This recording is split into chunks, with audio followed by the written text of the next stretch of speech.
My name is Janet Fletcher.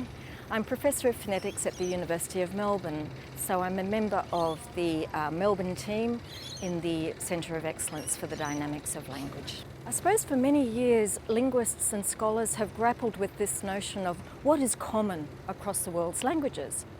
And that's also an important feature of looking at pronunciation features of languages. In other words, yes, we want to capture what is common, i.e.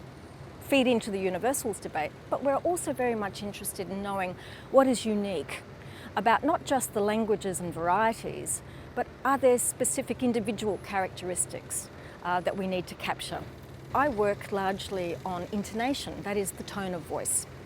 And we know that the tone of voice rises and falls, and it's quite complex. And when we actually look at the acoustic signal that is basically being recorded as I'm speaking, I can see particular events that I can talk about in a kind of linguistically significant way. For example, if I emphasize a word, I've raised my tone of voice, I've placed a particular pitch on a particular word, that draws the listener's attention to that word. Also, you can hear when I've finished talking, there might be silence. And it's quite apparent that there's a lot of variation in our region. So this is one of the great questions that we're trying to address through our various projects in the Centre of Excellence. What is common to the languages of our region, but also what really signals them out as being particularly special or different.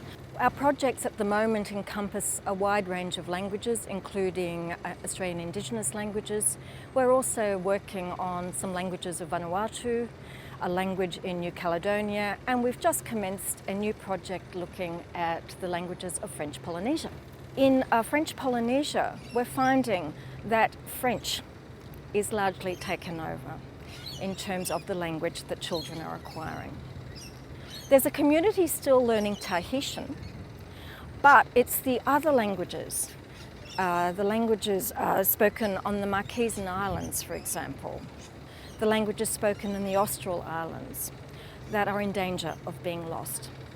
So part of my brief is to work with colleagues at the University of French Polynesia to start documenting the phonetics and phonology of these endangered languages.